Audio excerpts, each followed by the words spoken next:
Hi, first grade. It is a new week, so we have a new theme. This week, all of our books are going to focus on counting. I want you to take a moment, I'm going to ring the bell, and I want you to think to yourself, why would we have counting books or books that have numbers in them? Why do you think that that's a style of book that we have in the world? Take a moment and think about that.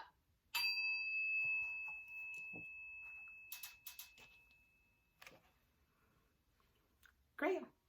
So I wrote that number or that question up on our poster that we're going to look at a couple times during the week. And I wrote, how are numbers and counting important? So the first one that we are going to look at as a possible answer, there's lots of answers, I only wrote down 3, is that we use numbers and counting to keep track of things.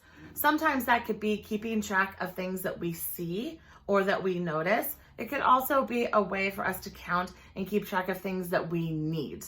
I often write down numbers when I'm going grocery shopping, for example, and I need to know how many tomatoes I need or how many avocados if I'm going to make some guacamole or something. I need to know how many. So we count and we keep track.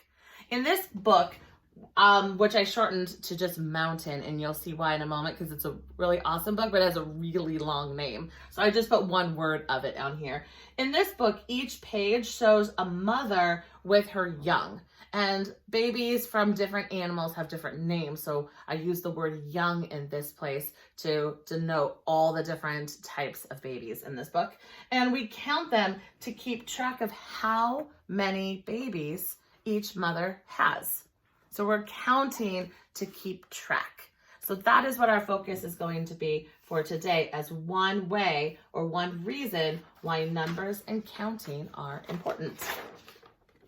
I'm going to move or turn my poster over to our first book of the week.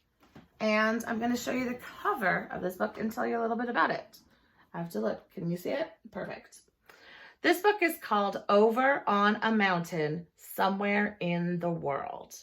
The author is Marianne Burks, and it's illustrated by Jill Dubin.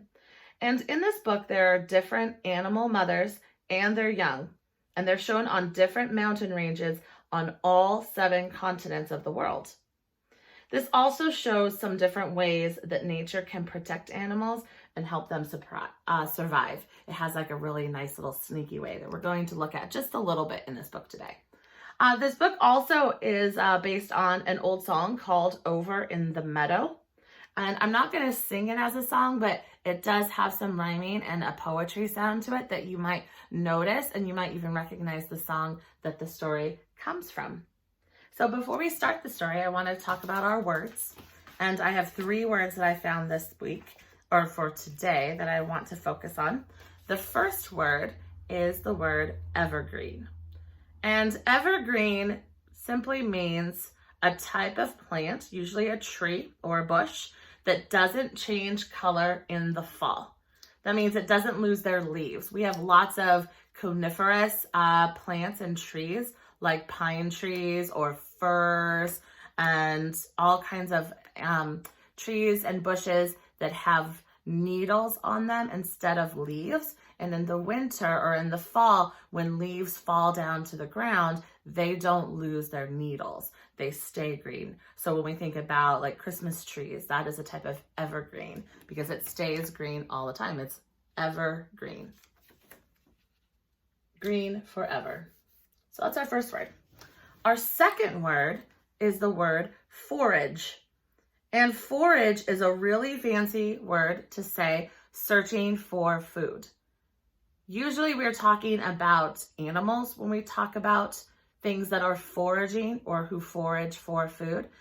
They are searching for plants or seeds or other things to gather and to eat. And in this case, we are talking about an animal. You could have people, when we are talking about Native American peoples, perhaps, who were hunters and gatherers. That meant they went out and some parts of their families hunted and some of them gathered. The group of people that would gather like berries and nuts and things that you can eat from the land, you could say that they were foraging for food. So forage. And our last word You might know this word, but it was a big word, and I just wanted to make sure that we all looked at it for a moment, is the word continents. So the word, or just one, would be continent, and we added S to make it plural, that there's more than one of them, so continents. And these are really large expanses of land. In fact, there are only 7 of these on Earth. They are large places that are full of lots of smaller countries. So we have 7 continents total on Earth. And the continent that we live on is North America. And North America actually has 3 countries in it. It has Canada above us, and then it has the United States, and it has Mexico right below us. So it encompasses all of those countries. If you look at Europe or Asia, there's lots of much smaller countries than the United States, but there's lots and lots and lots of countries all grouped together to make one continent. And then, of course, Australia is kind of special, and Antarctica also, because they are actually just one. They're one country and one body of land. Great, continents. All right, so we are going to get ready to start our story over on a mountain somewhere in the world. So I'm gonna scoot so you can see the story. I love the pictures in this book. Everything is like paper pieces and layers and layers and layers of paper to create the illustrations. They're really, really amazing.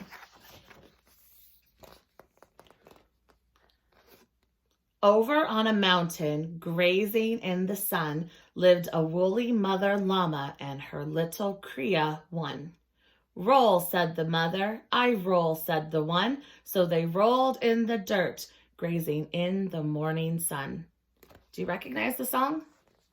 Kind of goes, roll, said the mother. I roll, said the one. So they rolled in the dirt, grazing in the morning sun. So if you recognize that, I'm not going to sing it the whole time, but that is kind of the tune of that song if you recognize it. And I want to look really closely right here. I'm going to hold it close. So this animal, a llama, is from South America, and they live in the mountain range of the Andes Mountains. And you can see where the Andes Mountains are all along that one coast, that one edge of that continent.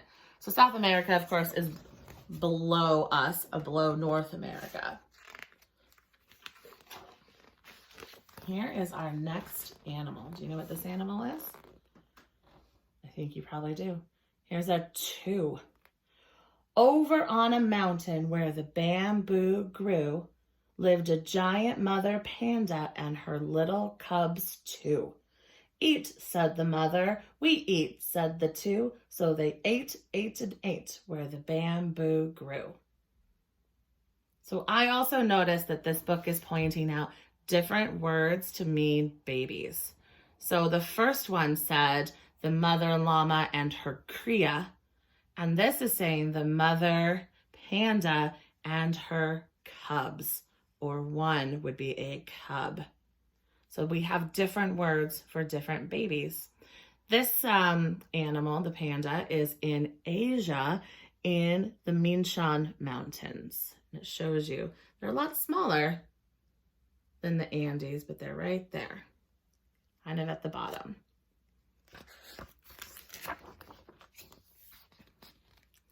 I see a number 3.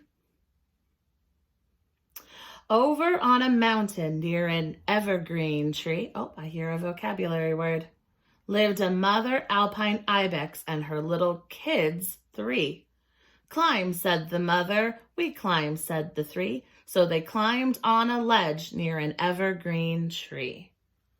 So here are our ibex climbing on the evergreens.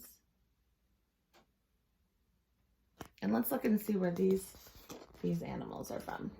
So I'm going to look closely, and it says that they are from Europe and they live in the Alps. Right there, the Alps.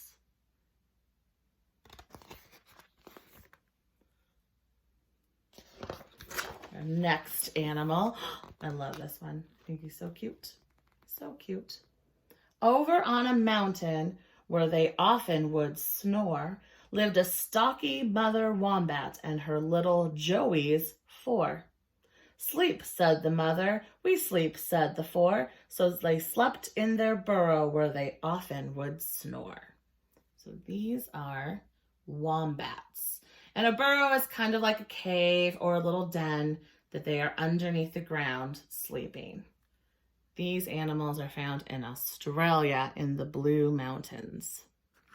I want you to take a moment and look at these pictures to really see those paper pieces. I'm going to get it close and hopefully it'll focus for you to see those paper pieces put together. The pictures are so cool. Baby wombats and the joeys, which is kind of like kangaroos. Kangaroo babies are also called joeys. Here's our next one. 5. What animal is this? What do you think? If you said gorilla, you are correct. Over on a mountain where leaves and berries thrive lived a shy mother gorilla and her little babies 5. Forage, said the mother. Forage, vocab. We forage, said the 5. So they foraged in a forest where leaves and berries thrive. I love this. They are in Africa in the Virunga Mountains, way in the southern part of Africa. And there's our gorilla. And do we count 5 babies? 1, 2, 3, 4, 5. We're keeping track of how many babies the animals have, especially when we get to these bigger numbers. Ooh, these are beautiful animals. Over on a mountain where they did gymnastics lived a mother snow leopard and her little cub 6. Leap, said the mother, we leap, said the 6. So they leaped on the rocks where they did gymnastics. Ooh, look at these snow leopards. And they're leaping, which is another word for jump. And snow leopards also live in Asia. And they live in the Himalayan mountains. So they're in a slightly different spot than the Mishan Mountains, which were maybe up here a little bit more. And our babies are called cubs again. Oh, we got a lot of cubs. Oh, look at that beautiful eagle. A beautiful eagle. Look at all the paper pieces put together to create that. I love it. Over on a mountain, gliding up toward heaven, lived a huge mother eagle and her little eaglets 7. Soar, said the mother. We soar, said the 7. So they soared with the wind, gliding up toward heaven. And they are showing the eagles living in North America and the Alaska Range. Now, this kind of eagle lives in lots of parts of America, but they are especially prevalent up there. And then there's our eaglets. They look a little different when they're young. They're very brown and kind of plain looking. And when they become an adult, they get that bald eagle look with their dark feathers and their white heads. They're very giant birds. Wait, should we count? Let's count to make sure we have 7. I'm going to count 1, 2, 3, 4, 5, 6, 7. Okay, good. Whew. We got to keep track. That's what our counting books are for, to keep track. All right, here's number 8. I see over on a mountain where she knew how to wait lived a mother mountain lion and her little cubs 8. Pounce, said the mother. We pounce, said the 8. So they pounced on their prey where they knew how to wait. Ooh, a mountain lion. And I see 8 cubs. There's that word cubs again. We use that word a lot for babies.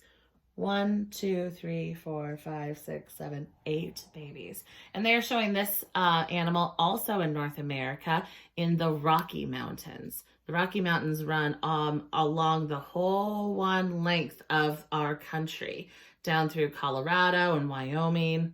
They're very, very, very huge. They're some of the biggest mountains in our country. And this animal is called a mountain lion. And depending on where in the United States you live, it might be called other things. It's also called a puma, I believe, in the South. And where I lived, it was sometimes called a cougar. And so it kind of depends on where you live in the world, or in the US even, it might have a slightly different name. Ooh, look at this animal. I'm going to try to count all those babies and see how many numbers we come up with before. 1, 2, 3, 4, 5, 6, 7, 8, 9. Do you think it's 9? Oh, look, 9. Oh, we counted well. Over on a mountain where the sun does shine lived a friendly mother yak and her little calves 9. Huddle, said the mother. We huddle, said the 9. So they huddled in the cold where the sun does shine. So huddle means to group together, especially if you're feeling cold. You know how you kind of like get next to your friends and you kind of almost hug. It's not something we're really allowed to do right now, which is a really big bummer. But sometime soon, we will be huddling together again. So look over here at the map. It says that they are in Asia in the Altai Mountains. Right there, almost in the middle. Ooh, this is one of my favorites. It's one of my favorite animals. I love it. Look at that. Penguins. Over on a mountain with his mate, a female hen, that's what the girl is called, lived a father emperor penguin and his little chicks 10. Waddle, said the father. We waddle, said the 10. So they waddled on the ice with his mate, a female hen. So what's important to know about emperor penguins is that the mother will go into the Antarctic and lay the egg, and then the father actually sits on the egg all winter until the egg hatches. And the father is actually the one who takes care of the chick for the first part of its life. Sits on it, hatches it, feeds it a little bit at the very beginning, while the mother goes out to gather food and then comes back weeks and weeks and weeks later after the chicks are already hatched. So the dad has a really big job if you're an emperor penguin. They live in the Antarctic, and that mountain range is called the Trans-Antarctic Range. Trans-Antarctic Range. And then this page is showing us the whole world and all the places. I really love that. Over on a mountain, living wild, living free. As you look upon each page, count the babies that you see. Some live in the mountains that are in the USA. Others live on continents very far away. Once you've named the continents, then spy with your eyes to find a hidden creature. Every page has a surprise. We won't look at every page, but I'll take a moment to show you a couple of the surprises. So this shows you what that looks like with the whole world, and you can look at each place and look at how all the mountain ranges are near each other or far away. Look, 1, 2, 3 in Asia, they're kind of close to each other. And you can see where all these animals live. Now, there's this really cool hidden fact piece in the back, and I'll take a moment to show you, where it says, who are the hidden mountain animals? And in each page of this book, we go back to the first page, there are hidden animals. I'm going to give you a moment. I'm going to scan these to this page. I want you to look really carefully. Do you see a hidden animal? They're really hard to find sometimes. So we're only going to look for a couple today. But if you zoom in right there, do you see that little tiny animal hiding in the grass? That animal is called a chinchilla. And if you were in my class, then you know that we have a friend, a little pet chinchilla that we use as one of our talking pieces during our circle time. And there he is. He's a chinchilla. I love it because it's one of my favorite words to say. I just love to say the word. Say it again. Why don't you say it with me? Chinchilla. I love it. This one is really, really hard, and I'll give you a moment, and then that's the only one we're going to look at just because they just are so tricky to find. You have to look really closely. I'm trying to zoom in for you to see it. Do you see it right there? There is a bird flying right there. It's so hard to find. Whew. And that one, I have to actually look at the back to see. So it gives us a list of all the animals in here to show us what it is. So that one is this one, the golden eagle. And it gives you a little bit of information about that. And then when we turn the page again, it actually gives us information and more information about each animal in the story.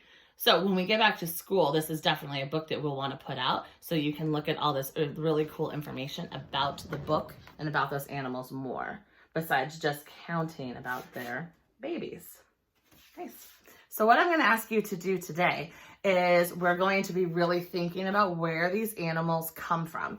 I put a little world map in our seesaw, and I want you to try to remember where these animals are. I did lots of close-ups on the places where the animals lived in so that you can go back through and find them. And I want you to just place 5 of them. You don't have to place all 10. I mean, you can place all 10 if you want, but I want you to find 5. And I want you to place 5 of them. Maybe just draw some little triangles where the mountains go. And I want you to tell me which animal lived there. And then there's a little sentence frame at the bottom. I'm going to move my camera just a little bit so you can see the whole sentence frame. It looks like this. And you're going to put the animal first, and it will read this. An animal have what kind of babies in what kind of mountains? So for example, it would say an eagles have eaglets in the Alaskan range. And so you would write a sentence that fills in those 3 parts. What the name of the animal is, what the name of the baby is, and then what mountain range they live in. Or at least which one the book shows, because I mentioned that some of them live in other places as well, but which one does the book show that they live in? And that's what I would like you to do, okay? Good luck, have fun, and I'll see you next time. Bye.